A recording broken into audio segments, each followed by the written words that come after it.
We are back now on the show to continue looking over some of these games that we had in last night's full slate of games, which was one of the best slates I would say that we've had, and I feel like I always say that now with a lot of these games because, like going back a few weeks now, we talked about how everything is so close, and this one was certainly one game that felt like there was a lot more on the line because it was a divisional game, only the second NFC North matchup between any of these teams in the division. The Lions playing against the Minnesota Vikings, the game of the week between two of the best NFC and two of the best NFL teams, I feel like, just in general through the first 7 weeks. And the Lions came out on top. The Lions just edged out the Vikings on the road 31-29. In which the Lions go to first place now over the Minnesota Vikings in that division. Same record, but because of that head-to-head record, the Lions now go to first place at 5-1, while the Vikings suffer their first loss, dropping, but they're still 5-1, which is insane, and technically second in the division, obviously, now. And I think this game, unlike other games that we're going to talk about later in the week, this one had just all offense really throughout the entire game. A lot of prolific performances on offense, and really none more than some of these guys I will show you here on the screen. None more than these two guys for the Lions. And why were they so successful? It was because of their quarterback, Jared Goff. He recorded his third straight game without a turnover or without any turnovers, and a 140-plus passer rating so far this season. And with that being the case, he joins Aaron Rodgers in 2011, Kurt Warner in 1999, and Roger Staubach in 1971 as the only quarterbacks to do that through 3 straight games, to not throw any turnovers, and to have a passer rating of 140-plus through those 3 games. So Jared Goff quietly playing as clean as football as you would have ever imagined. And it's weird because a couple weeks ago we talked about how he had more interceptions than passing touchdowns at one point after that Bucs game, I want to say. And now he's been as flawless as you could ask for. You know, you have this game, you had that game where he went perfect, 18 of 18 against the Seahawks, I believe, at home, and it's been awesome to see, and it's been the driving force for this Lions team. This 31 points by Detroit was the most given up by arguably one of the best, if not the best, defense in the NFL for the Vikings, and it was truly impressive. And we had the performances by these two guys on the screen. You know, you look at Jahmyr Gibbs, 116 rushing yards on 15 carries, 2 rushing touchdowns after David Montgomery.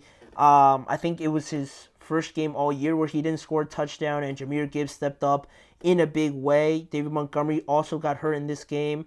I don't think it was anything serious. He did come back, but it did stop him a little bit. But Jahmyr picked up the slack and had a couple big runs. He had a 45-yard run as well that changed the dynamic a lot of this game. Also, Amon-Ra St. Brown, I think just another quiet performer that is so consistent in the NFL each and every week. He's putting up crazy numbers. In this one, 8 receptions, 112 yards, and a touchdown. And Jared Goff, I didn't actually get to his stats. He was 22 of 25.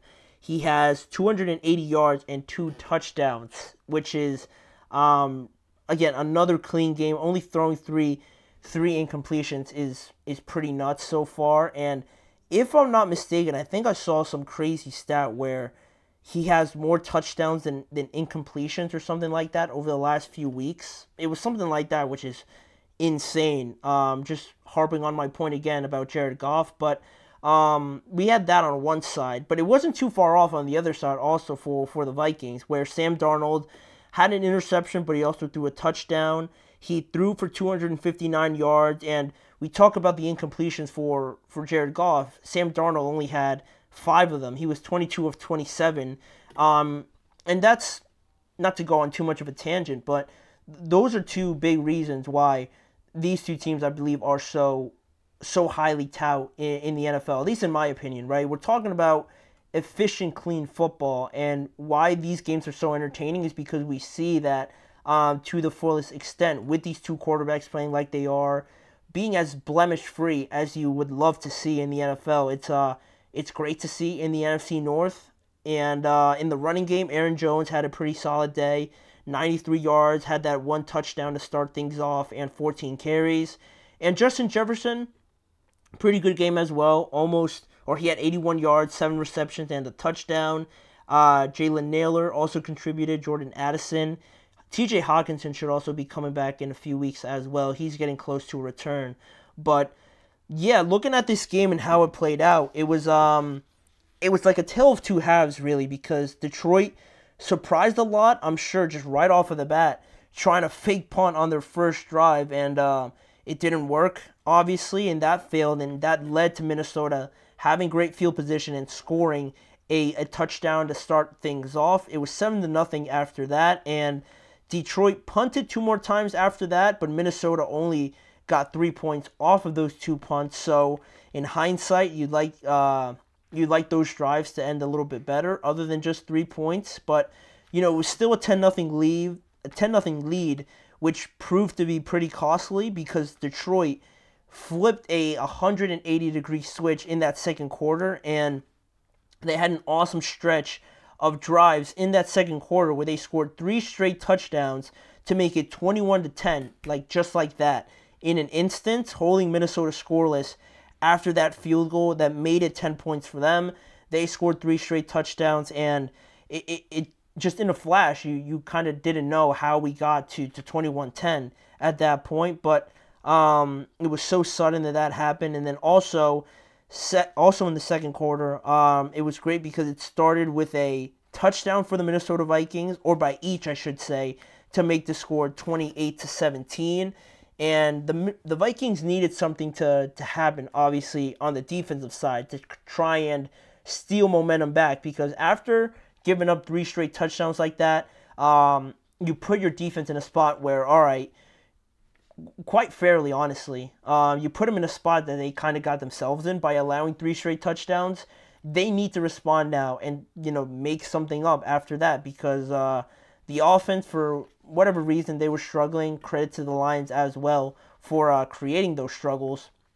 But the defense needed to come up with something, right? It was 28-17, and at that point, Minnesota took momentum back after a field goal to make it 28-20. Detroit punted 2 more times after that, and the Vikings defense started to hold a bit more. And after those 2 punts, they had a fumble return for a touchdown late there in the game, which made it 28-19. The Vikings went for a 2-point conversion, but they failed. But still, they hit a field goal, made it 28-23, and then they had that touchdown on that fumble return, making it 29-28. But Minnesota, albeit they had the lead, obviously the ball went back to the Lions. They forced the Lions to punt again, but at that point, Minnesota could not convert either. And after they had Detroit punt, they had that.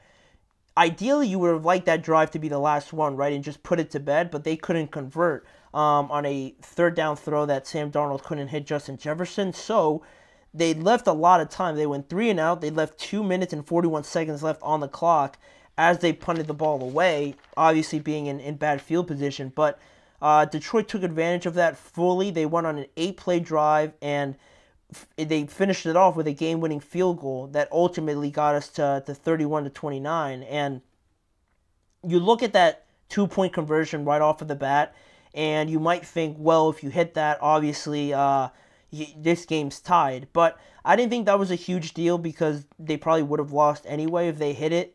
If they hit that and the 2 drives end up like they did with the Lions punting and the Vikings also punting, this is still like a tie game anyway. So I didn't really think that was a big deal. But the second to last drive, like I said, was really crucial to me because in that moment at home and everything like that, knowing that you just basically almost took away their last gasp of air trying to come back into this game, and you have the ball ideally last in that situation, and you try to convert a first down. It was a failed moment for me, just because if you're not going to convert, if you're not going to get into field goal range or anything like that, at least take some more time off of the clock. But Again, credit to Detroit's defense for making it hard on the Vikings, but it was a quick 3-and-out that I feel like really gave the Lions life, and they obviously took advantage of it by having then the last drive officially of the game and kicking that game-winning field goal. But